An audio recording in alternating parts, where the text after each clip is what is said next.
मित्रों, जैसा कि अभी अनिल बलूच जी ने जो आपको बताया कि प्रधानमंत्री मोदी जी के नेतृत्व में हम 11 साल पूरे कर रहे हैं और उनके नेतृत्व में चलने वाला ये सरकार, उसके बारे में आज हम कोशिश करेंगे कि चर्चा करें, क्योंकि 10 साल 11 साल की अवधि को एक प्रेस कॉन्फ्रेंस में बांध देना ये बहुत ही कठिन काम है।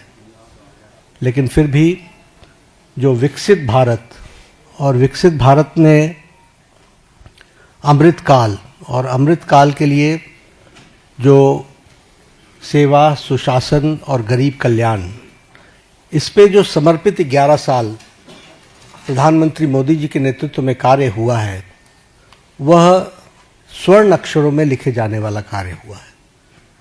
It should be written in golden words, in golden letters, क्योंकि जो काम हुआ है वह अकल्पनीय और अद्वितीय, और इस बात को हमको ध्यान में रखना चाहिए कि किस तरीके से प्रधानमंत्री मोदी जी ने देश की राजनीति की संस्कृति, पॉलिटिकल कल्चर, देश के राजनीतिक संस्कृति, पॉलिटिकल कल्चर को उन्होंने परिवर्तित किया है।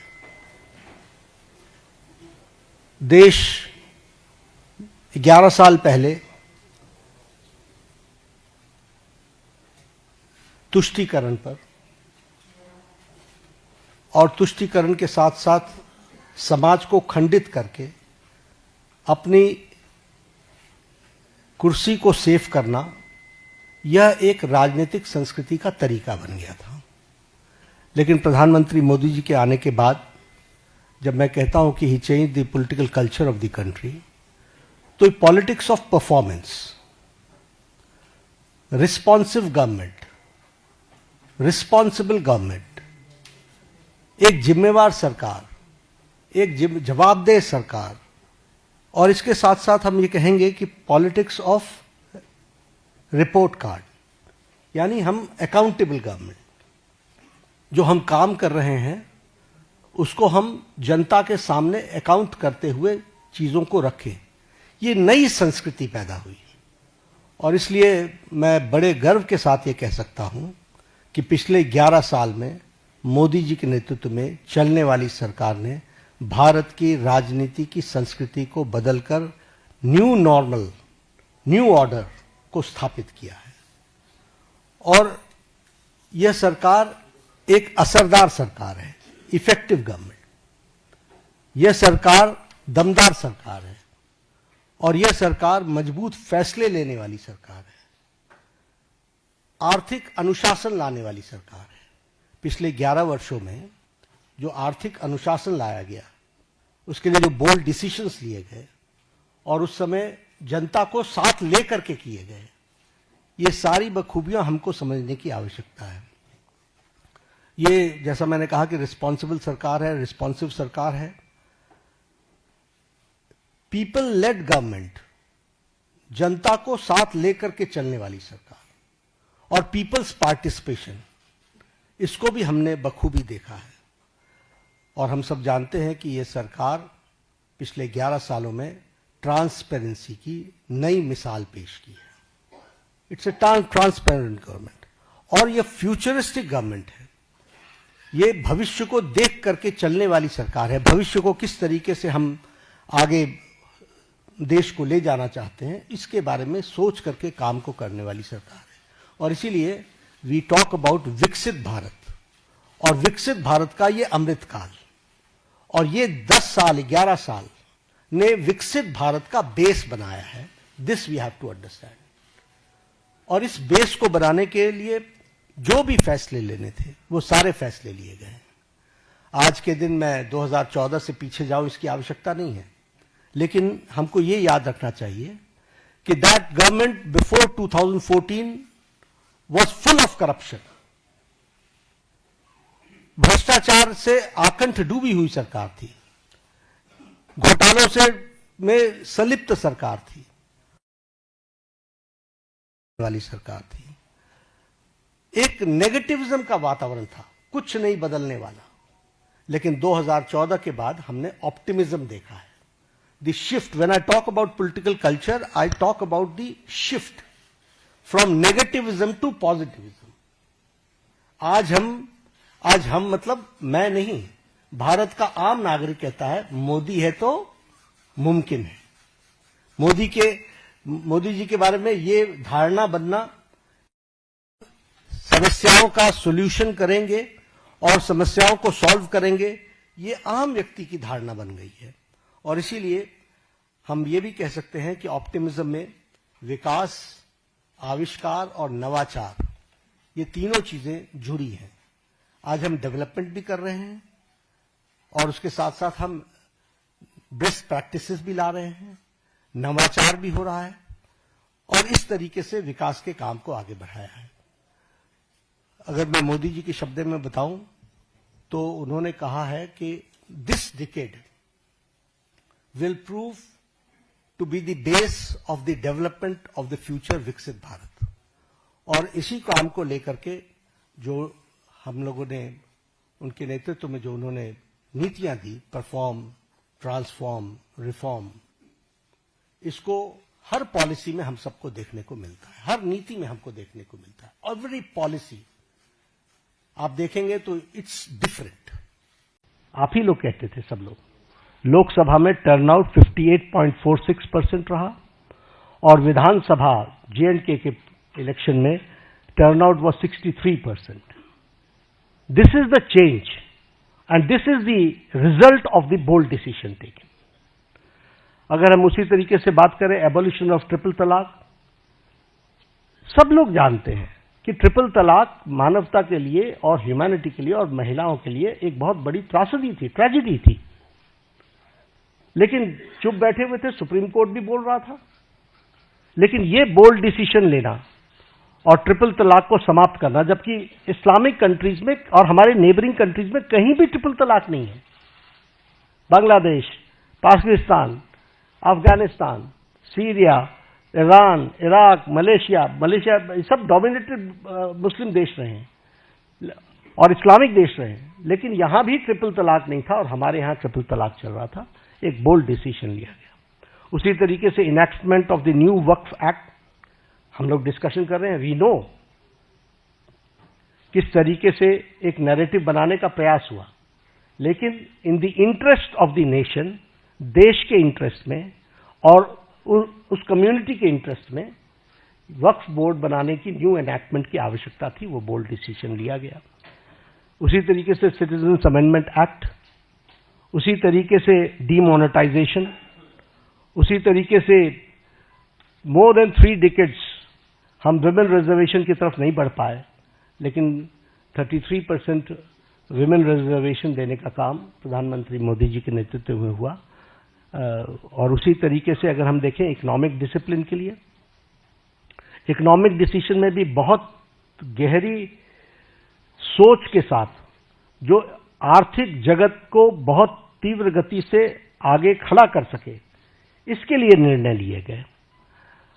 प्रेजेंटेशन ऑफ बजट का एडवांसमेंट, हम अभी भी ब्रिटिश की दुनिया में जी रहे थे, ब्रिटिश काल में जी रहे थे, उसको एडवांस करना. उसके साथ साथ प्लान और नॉन प्लान एक्सपेंडिचर को अलग अलग जो डिस्टिंक्शन था उसको समाप्त करना, ताकि हम बेटर किटी का उपयोग कर सकें. हमारे अश्विनी जी बैठे हुए हैं. रेल बजट को एसिमिलेट करना और भारत की आर्थिक जगत को एक साथ कैसे देश के लिए डेवलप किया जा सकता है उसको करना. आप भी जानते हैं, हम भी जानते हैं कि हमारी इकोनॉमी 10th से छलांग लगा करके 5th पर पहुंच गई और अब जो इंटरनेशनल मॉनेटरी फंड का जो अब नया डेटा आ रहा है वो हमको 4थे स्थान पर ला रहा है और हम 4थे स्थान की तरफ हम अग्रसर हुए हैं. और हम 4th straight conservative 4th straight में हम अपने ग्रोइंग इकोनॉमी में इस ईयर भी हम सबसे आगे हैं. और उसी तरीके से हम देखें फास्टेस्ट ग्रोइंग इकोनॉमी के रूप में हमारा 4था साल लगातार चल रहा है. Per capita income has increased by 67%. Foreign exchange reserves has increased by 135%.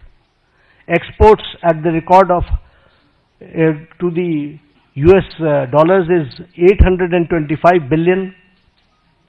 Gross FDI rise is 106%. Taxpayers का बेस बहुत इंक्रीज हुआ है, वो 127%. और उसी तरीके से ग्रॉस डायरेक्ट टैक्स कलेक्शन ये भी 238% का इंक्रीज हुआ है. अगर एजेंसीज की बात करें तो bright spot international monetary fund Bharat की इकोनॉमी को IMF बोलता है. वर्ल्ड बैंक हमारे को fastest growing economy, major economy in the world कहता है. और वर्ल्ड इकोनॉमिक फोरम हमको वो कहता है कि India is all set for as a primary engine of the global economic growth in 2025 and 26. यानी सारी विपरीत परिस्थिति में भारत की इकोनॉमी सुदृढ़ और सक्षम तरीके से आगे बढ़ रही है. ये हमको ध्यान में रखना चाहिए. जब हम रिस्पॉन्सिव गवर्नमेंट की बात करते हैं तो प्रोएक्टिव डिसीजंस एक नहीं अनेकों हुए. और राहत के काम में तो हम प्रधानमंत्री मोदी जी कभी पीछे नहीं रहे. फिर चाहे बात ऑपरेशन गंगा की हो और सिटीजन्स को यूक्रेन से लाने की बात हो, प्रोएक्टिव होकर के किसी और देश ने अपने सिटीजन्स की चिंता नहीं की, लेकिन इंडिया ने, और इंडिया ही नहीं, इंडियंस के साथ साथ, इंडियन फ्लैग के साथ साथ कई दूसरे देश के लोग भी यूक्रेन से बाहर आए. तो यह एक पॉजिटिव नोट के साथ उसी तरीके से हमारे वंदे भारत मिशन, जिसमें 67 लाख लोगों को कोविड के दौरान भारत वापस, स्वदेश भारत वापस लाने का काम हुआ है. ऑपरेशन देवी शक्ति में अफगानिस्तान से लोगों को वापस लाए. ऑपरेशन राहत में येमेन से हम लगभग 5,000 जो हमारे इंडियन सिटीजन थे उनको लेकर के आए, और उनके साथ साथ 41 नेशंस के जो दूसरे सिटीजन्स भी फंसे हुए थे उनको भी, मोर देन 1000 उनको भी निकाल करके लेकर के आए. ऑपरेशन मैत्री में नेपाल में हम अर्थक्वेक में सबसे आगे रहे. We were the first to reach and land in Kathmandu, और हम लोगों ने राहत कार्य किया. और अगर मैं ऑपरेशन वैक्सीन मैत्री की बात करूं तो ये बार बार मैं याद दिलाना चाहता हूं कि मोर देन 150 कंट्रीज में हमने वैक्सीन को पहुंचाया. और हमने कोशिश की, कम से कम 48 कंट्रीज को तो फ्री वैक्सीन दी गई है. और ये वैक्सीन मैत्री में भी हम प्रोएक्टिव रहे. कोविड मैनेजमेंट पर मैं जरूर बोलना चाहूंगा, क्योंकि जब मैं रिस्पॉन्सिबल और रिस्पॉन्सिव गवर्नमेंट की बात करता हूं, देखिए ये पेंडेमिक सारी दुनिया के लिए आया था. ये पेंडेमिक इस शताब्दी का सबसे बड़ा पेंडेमिक रहा. और इस पेंडेमिक में विभिन्न कंट्रीज ने अपने अपने तरीके से रिस्पॉन्ड किया, क्योंकि इसके रिस्पॉन्ड करने का कोई तरीका नहीं था. सबने अपने अपने तरीके से रिस्पॉन्ड किया. लेकिन जो मोदी जी के नेतृत्व में भारत ने जिस तरीके से कोविड को रिस्पॉन्ड किया, किसी कंट्री ने नहीं किया. और किसी कंट्री, हर एक जगह कोविड की लड़ाई सरकार ने लड़ी. भारत में मोदी जी ने कोविड की लड़ाई जनता के साथ मिलकर के लड़ा. उन्होंने जनता को साथ लेकर के चलने का तय किया. और इसीलिए जनता कर्फ्यू, दूसरे देशों में लॉकडाउन के खिलाफ आंदोलन हो गए, वैक्सीनेशन न लेने के आंदोलन चले. लेकिन भारत अकेला देश है जिसने 220 crore double dose free of cost लगा करके world's largest and the fastest vaccination programme हुआ है. तो आप बताइए कि ये रिस्पॉन्सिबिलिटी और रिस्पॉन्सिव सरकार का किस तरीके से उसको पूरा करने का प्रयास हुआ है. ये मैं कोविड के बारे में जरूर बताना चाहूंगा. पिछले दशक में हमने समाज के सभी वर्गों की चिंता की है. फिर चाहे वो हमारे शेड्यूल कास्ट भाई हैं, फिर चाहे वो हमारे ओबीसी भाई हैं, फिर चाहे वो हमारे ट्राइबल भाई हैं, सबकी हमने चिंता की है. उनके लिए हर एक के लिए अलग अलग नीतियां, अलग अलग कार्यक्रम, स्कॉलरशिप्स इस तरीके से देने का काम भारत सरकार ने किया है. अब यहां पर मैं स्कीम्स गिनाना शुरू करूंगा तो एक घड़ी लग जाएगी. लेकिन all schemes dedicated to SC, ST और हमारे ओबीसी भाई, इनके लिए चिंता की गई. उसी तरीके से महिलाओं के लिए विशेष करके ध्यान देकर के विमेन लेड गवर्नमेंट, विमेन को आगे रख करके बढ़ाने का काम करना, यह काम भी हमारी सरकार ने बखूबी किया है।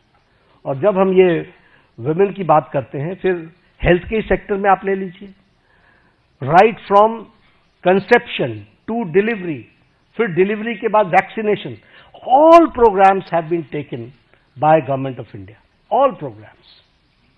उसी तरीके से मैटरनिटी लीव, उसको 12 से 26 वीक्स तक बढ़ाना विथ सैलरी, विथ पेमेंट, और उसके साथ साथ बच्चे पैदा होने पर उनको मातृवंदना में योजना के साथ फाइनेंशियली सपोर्ट करना, ये सारी चीजें बताती है। और उसी तरीके से अगर हम देखें तो महिलाओं को, फिर चाहे आपने देखा इसरो में भी जब तस्वीर आई, जब चंद्रयान पे उतरा था, तो सबसे ज्यादा आपको वहां पर साइंटिस्ट महिलाएं दिखी थी। अगर आप देखें तो पायलट्स बनाने से लेकर के, आर्मी में कमीशन देने से लेकर के, एनडीए में भर्ती से लेकर के, अभी एनडीए से भी पास आउट हो गए हमारे गर्ल स्टूडेंट्स, गर्ल कैडेट्स, सैनिक स्कूल में ऑल 73-76 हमारे जो सैनिक स्कूल थे, 73 सैनिक स्कूल्स, उसमें उनको एडमिशन मिलना। इसके साथ साथ लखपति दीदी, और लखपति दीदी के साथ साथ हमारे सेल्फ हेल्प ग्रुप्स को प्रमोट करना। तो समाज के जो वर्ग जिनको थ्रस्ट देना चाहिए था, वो थ्रस्ट देने का काम 11 साल में हुआ है। एससी, एसटी, ओबीसी और हमारे महिला वर्ग को की मेन स्ट्रीमिंग करने का काम हुआ है। स्कीम्स के बारे में अगर मैं बात जैसे बार बार कर रहा हूं कि it will be very difficult for me कि मैं उनके आंकड़े रखने लगूं और स्कीम्स को रखने लगूं तो बड़ा लंबा समय चला जाएगा। जब मैं अकाउंटेबल गवर्नमेंट की बात करता हूं तो हमने अपनी रिस्पॉन्सिबिलिटी प्रधानमंत्री मोदी जी ने ली, गरीब कल्याण। अब ये गरीब कल्याण स्लोगन नहीं था, 70 साल से गरीबी हटाओ का नारा लेकर के हम नहीं चले रहे, हमने गरीब कल्याण करके दिखाया है। और आंकड़े इस बात के सबूत है कि 25 करोड़ लोग आज गरीबी की रेखा से बाहर आ चुके हैं। और ये मेरे आंकड़े नहीं हैं, ये आंकड़े नीति आयोग के हैं, ये आंकड़े इंटरनेशनल फोरम्स के, इकोनॉमिक फोरम्स के हैं। और उसी तरीके से extreme poverty has dropped by 80% decline. Pradhanmantri Anna योजना, 80 करोड़ जनता को 5 किलो गेहूं या चावल देना, ये कोई छोटी घटना नहीं है। आवास योजना, आवास योजना में 4 करोड़ घरों को, आप ही जब अपने ट्रैवल करते थे गांव में तो आपको खपड़ैल के मकान दिखते थे, फूस के मकान दिखते थे, आज आपको पक्के घर दिख रहे हैं। जिस सड़क पर आप चलते थे वो हाईवे में, कभी आप हाईवे पर होते थे, कभी हाईवे से नीचे होते थे, अगर आपको उन दिनों की याद हो। आज आप जिस हाईवे पर चलते हो आपको खुद ही ध्यान में लेना पड़ता है कि अगर डाइवर्जन लेना है तो स्पीड इतनी है कि 2 किलोमीटर पहले से ध्यान में लेना पड़ता है कि I have to go left. ये आज हाईवे की स्थिति बन गई है। और इसी तरीके से अगर हम देखें, जैसे कहा 4 करोड़ मकान बने हैं और 3 करोड़ ये अगले 5 साल में और बनने हैं, उसका भी सैंक्शन हो चुका है।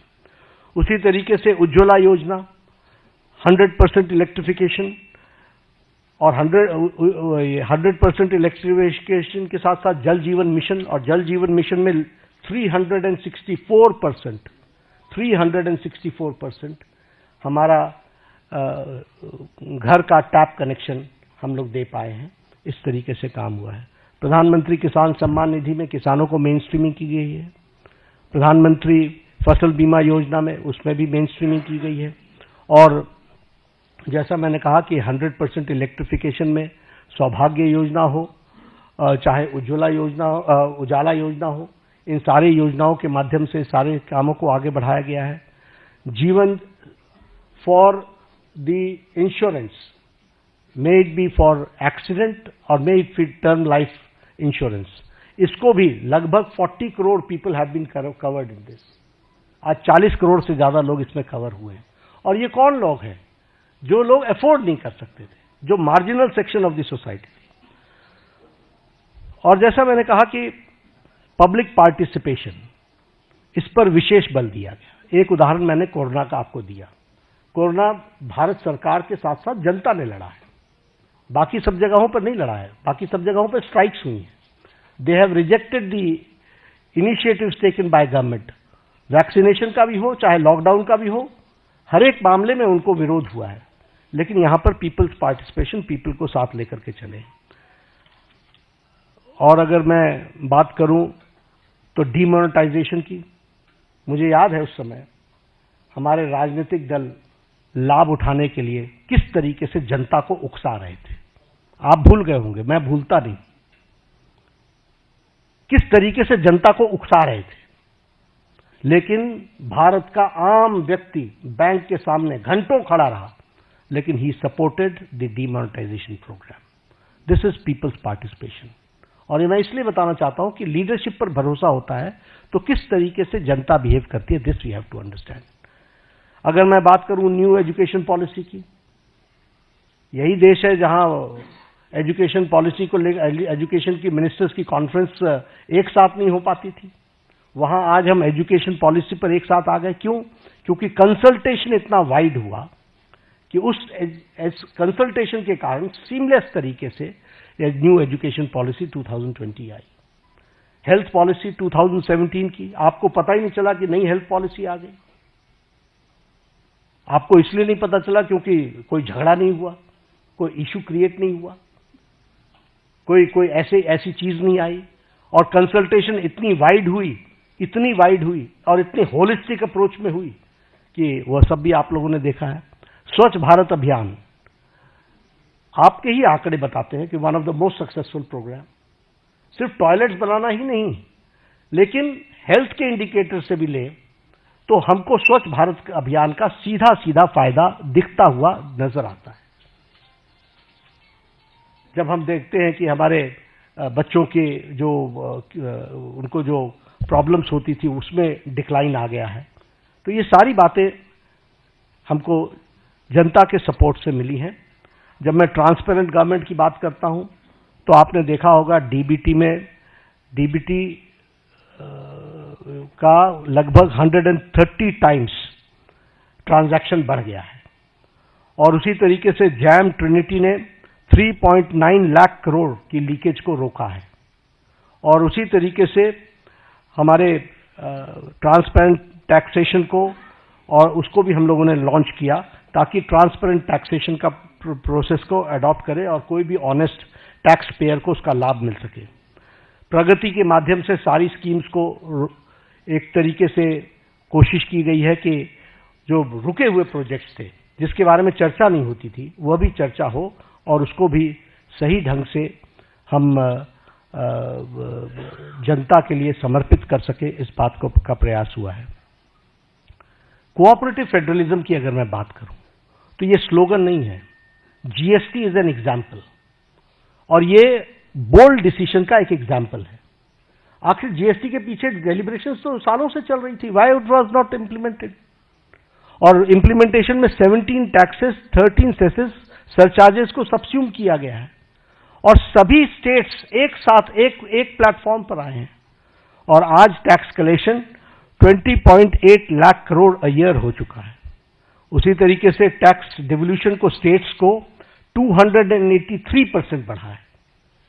हमारे स्टेट्स, आपको मालूम है कि राजनीतिक कारणों से कुछ लोग हमेशा चर्चा करते रहते हैं स्टेट्स की अनदेखी हो रही है, स्टेट्स की अनदेखी हो रही है।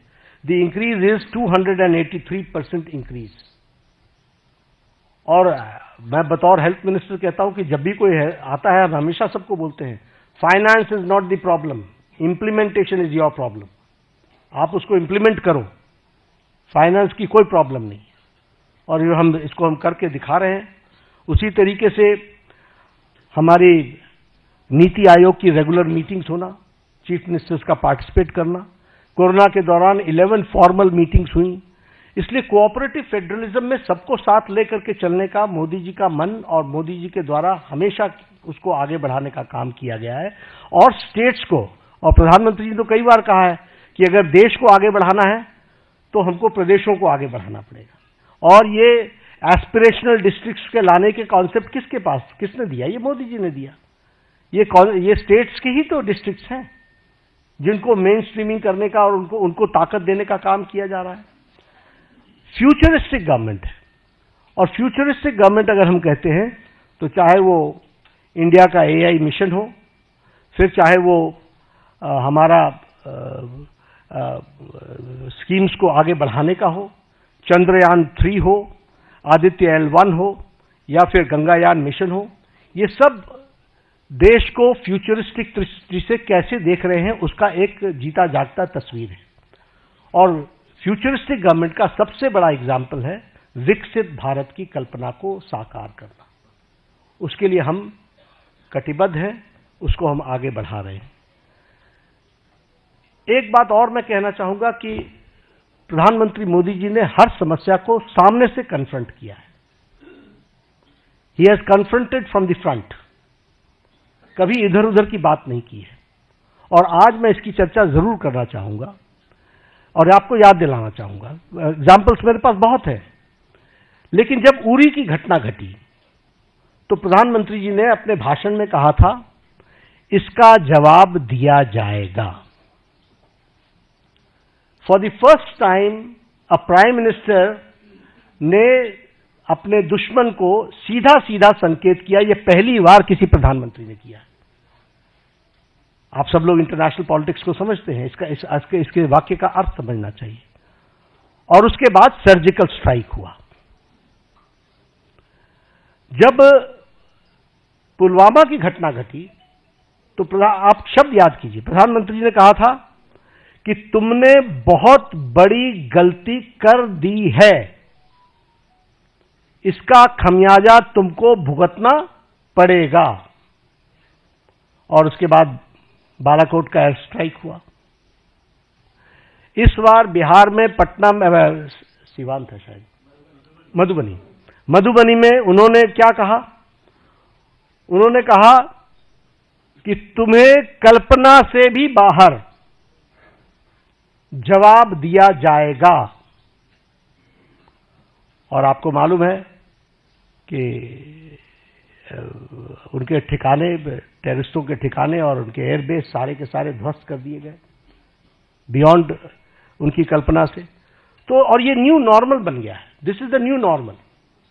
प्रधानमंत्री जी ने कन्फ्रंट करते हुए सामने से कहा है, एक स्पष्ट रूप में कहा है कि कोई भी टेररिस्ट घटना को एक्ट ऑफ वॉर समझा जाएगा। और साफ कहा है कि ये न्यूक्लियर वॉर की गीदड़ भभकी बंद करो।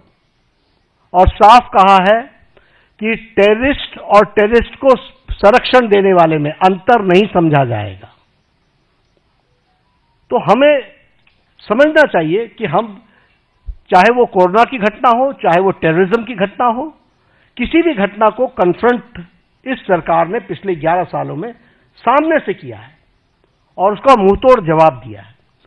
अगर मैं लेफ्ट विंग टेररिज्म की लेफ्ट विंग एक्सट्रीमिज्म की बात करूं, नक्सलाइट्स की बात करूं, मैं 6 साल छत्तीसगढ़ का प्रभारी रहा हूं। मैंने कोंटा, सुकमा, बीजापुर, नारायणपुर, दंतेवाड़ा, ये सारे डिस्ट्रिक्ट्स घूमे हुए हैं, अच्छे तरीके से नाइट स्टे किया है। मुझे मालूम है कि नक्सलाइट प्रोन एरिया की हालत क्या होती है। लेकिन आपको जानकर के खुशी होगी कि affected districts have declined from 126 to 18 districts. और सारे top left wing extremist leaders eliminate हो चुके हैं। और हमारा रिडक्शन ऑफ वायलेंस 53% है। जो फेटलिटीज सिक्योरिटी फोर्सेस की होती थी उसका रिडक्शन 72% है और रिडक्शन ऑफ डेथ 70% है। तो लगभग हम उसको समाप्त करने की ओर आगे बढ़ चुके। एक समय था कि एक डिफेंस मिनिस्टर ये कहते थे कि हम बॉर्डर के रोड्स इसलिए नहीं बनाते हैं ताकि दुश्मनों को आने का मौका न मिले। और आज बॉर्डर रोड्स में 8,000 किलोमीटर्स के बॉर्डर रोड्स और ब्रिजेस के बनाने का काम, और उसको भी परमानेंट ब्रिजेस बनाने का काम लगभग 400 बने हैं। अटल टनल की बात करें, अगर सेला टनल की बात करें या श्रीकुंडला टनल की बात करें, ये मेजर ब्रिजेस हैं जो हमारे को सिक्योरिटी के एंगल से बहुत महत्वपूर्ण है और जो देश की सिक्योरिटी के लिए काम कर रहे हैं। इंफ्रास्ट्रक्चर की बात अगर मैं करूं, रोड्स, एयरवेज, रेलवेज, ब्रिजेस, तो बड़ी लंबी फहरिस्त है उसकी, जो उस पर चर्चा करेंगे। लेकिन हाँ, चेनाब की चर्चा मैं जरूर करना चाहूंगा कि नरसिम्हा राव जी के टाइम पर शिलान्यास रखा गया था। देखिए गवर्नमेंट के एक्शन को, नरसिम्हा राव जी के टाइम पर 1995 में रखा गया था, और इसको अटल जी ने project of national importance declare किया, और पूरा करने का काम प्रधानमंत्री मोदी जी ने 6 जून को, अभी 3 दिन पहले, उसको पूरा किया। वो भी हमको ध्यान में रखना चाहिए। तो इसलिए समस्याओं को टालते रहना, ये इस सरकार की न रीति रही न नीति रही। सरकार ने समाज के सभी वर्गों की चिंता करते हुए कोशिश की कि उनके जीवन में सुधार हो, और आज पूरी ताकत के साथ हम विकसित भारत की ओर एक लंबी छलांग लेने के लिए तैयार हुए हैं। पिछले 11 वर्षों में मैंने पहले कहा कि अनइमेजिनेबल, जो किसी ने कल्पना नहीं की थी, वो काम हुए हैं। और इसके साथ साथ पिछले 11 साल में देश को एक विकसित भारत की तरफ ले जाने में और समाज के सभी वर्गों को साथ लेकर के चल करके आगे बढ़ने में प्रधानमंत्री मोदी जी का नेतृत्व सफल रहा है। और आज 11 साल पूरे होने पर मैंने कोशिश की, it is very difficult to comprehend the whole work done in last 11 years, but I've tried to point out some major things, and I've tried to highlight the issues, the policies and programs जिनके माध्यम से इस कार्य को पूरा करने का काम प्रधानमंत्री मोदी जी ने किया है। धन्यवाद।